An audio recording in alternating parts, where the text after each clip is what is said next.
वेद में मंत्र आता है उद्यानम ते पुरुष नावयानम। अर्थात एक प्रश्न उठा कि परमात्मा ने ये जो जीवन प्रदान किया ये क्यों किया। और मेरी माताओं बंधुओं, ये जो प्रश्न है ये किसी पशु पक्षी के लिए नहीं है। वहां पर इस प्रश्न को किसी ने नहीं उठाया कि गाय क्यों बनी, बैल क्यों बना। ये जितने भी पशु पक्षी हमें दृष्टिगोचर होते हैं, दिखाई देते हैं, ये क्यों बने, वहां पर ये प्रश्न नहीं उठा। ये प्रश्न उठा तो केवल उस पर उठा जिसमें कुछ करने की सामर्थ्य है। ये प्रश्न अगर उठा तो उस पर उठा जिसमें मनन और चिंतन करने की सामर्थ्य भगवान ने उसे दी है। ये मानव का जीवन जो मिला, क्यों मिला।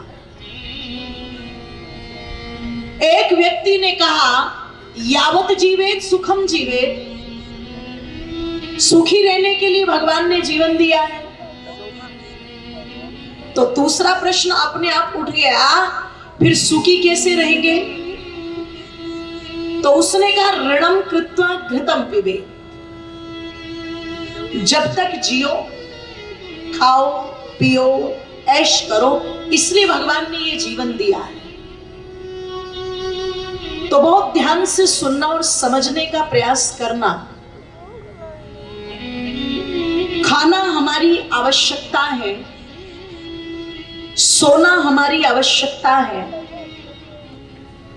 ऐसे कुछ कार्य हैं जो हमारी आवश्यकता के अंतर्गत आते हैं।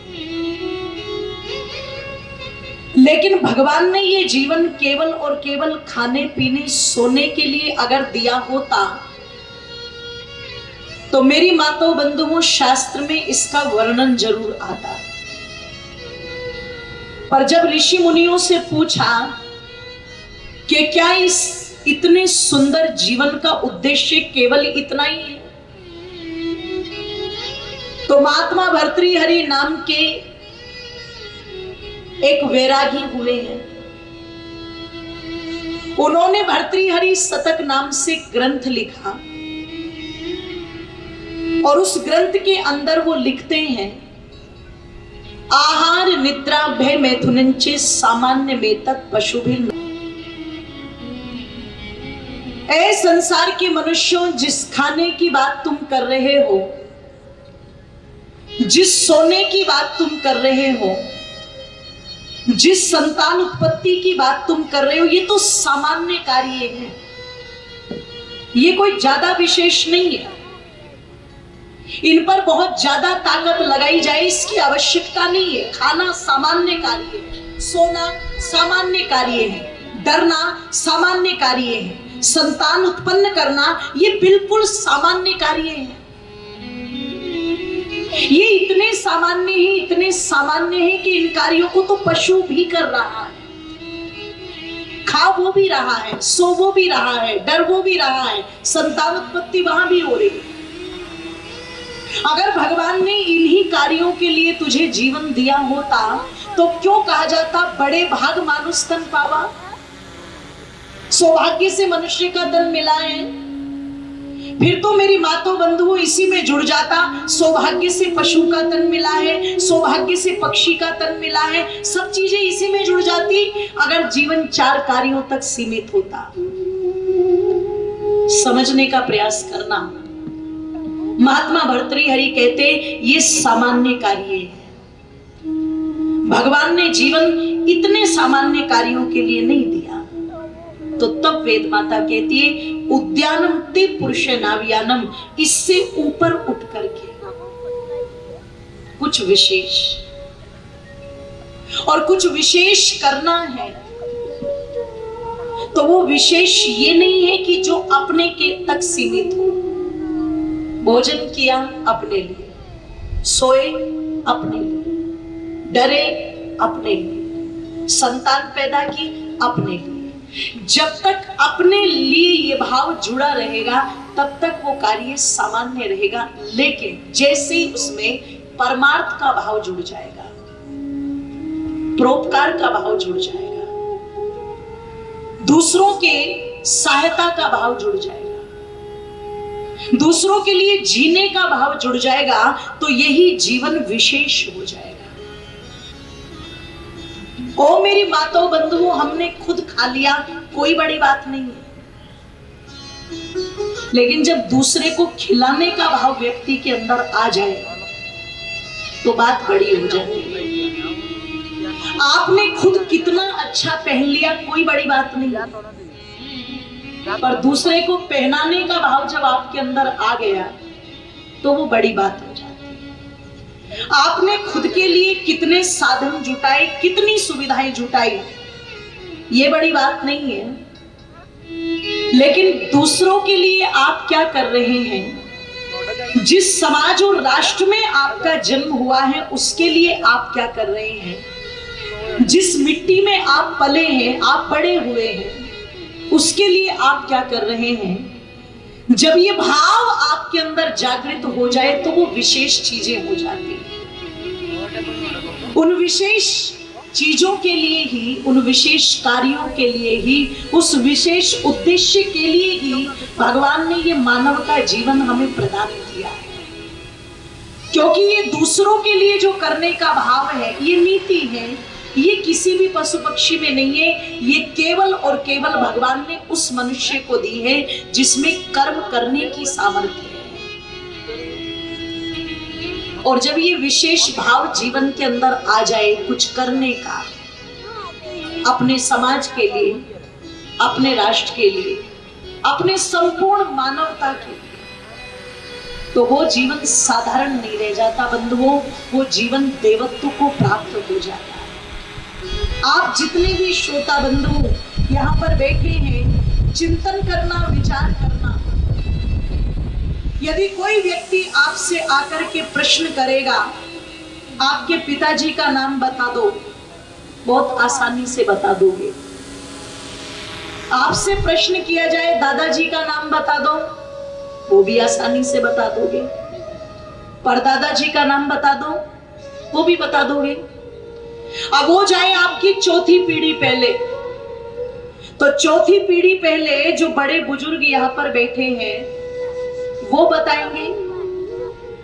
मुझे लगता है शायद जो वर्तमान की पीढ़ी है, 20 साल से जो इधर इधर के होंगे, अगर उनसे पूछा जाए 4 पीढ़ी पहले परिवार में कौन थे, उनका नाम बताना, शायद किसी को पता हो। 5 पीढ़ी पहले कौन थे, चीजें अटकने लगेगी। और अगर पूछ लिया जाए कि 10 पीढ़ी पहले, 15 पीढ़ी पहले कौन थे, तो शायद आप बता पाओ। आपको उनके नाम तक याद नहीं होंगे, उनका जन्म कब हुआ, उनकी मृत्यु कब हुई, ये तो बहुत बड़ी बात है। नाम भी याद शायद ना मिले। अब जुड़ना कि एक तरफ तो हम जिस कुल में जन्मे हैं, वहां 10 पीढ़ी पहले मेरी माताओं बंधुओं कौन पैदा हुआ, हमें नाम नहीं पता। लेकिन आज से लाखों वर्ष पहले वर्तमान का उत्तर प्रदेश और उत्तर प्रदेश की एक नगरी जिसका नाम है अयोध्या, उस नगरी में आज से लाखों वर्ष पहले, हजारों की बात नहीं कर रहे, लाखों वर्ष पहले। और मेरी माताओं बंधु, इस पर भी विद्वानों के विचार अलग अलग है। कोई कहता है 9 लाख वर्ष पहले। कुछ प्रमाण ऐसे भी मिलते हैं कि अगर सतयुग से त्रेता के समय की गणना आज से की जाए तो लाखों नहीं करोड़ों वर्षों का समय भी बैठता है। इतने वर्ष पहले उस अयोध्या की भूमि में महाराज दशरथ के घर में एक पुत्र जन्मे, जिन्हें आज केवल और केवल उत्तर प्रदेश नहीं, संपूर्ण भारत, और केवल भारत नहीं, संपूर्ण विश्व में जहां जहां सनातन की विचारधारा फैली है, जहां जहां तक भारत की संस्कृति वायु की तरह बह रही है, आप सोचो वहां तक आज से लाखों वर्ष पहले कोई शख्सियत जन्मी, कोई महापुरुष जन्मे, और आज पूरी दुनिया उनकी पूजा करने में जुटी हुई है।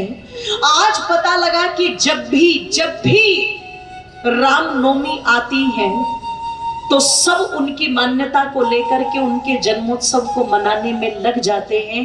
क्या ये छोटी बात है? ये छोटी बात नहीं है, ये बहुत बड़ी बात है।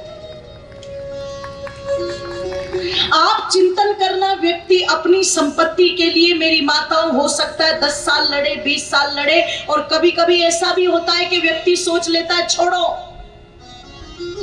क्यों झगड़े में पड़ना, क्यों विवाद में फंसना, मेहनत करेंगे, पुरुषार्थ करेंगे और कमा लेंगे, छोड़ो इसको। पर कुछ तो बात होगी, कुछ तो बात होगी कि 10 नहीं, 20 नहीं, 100 नहीं, 200 नहीं, और मेरी माताओं बंधुओं, पूरे 500 वर्ष का संघर्ष, और उस 500 वर्ष के संघर्ष में पता नहीं कितने कार सेवक ऐसे जिन्होंने गोलियां खाई,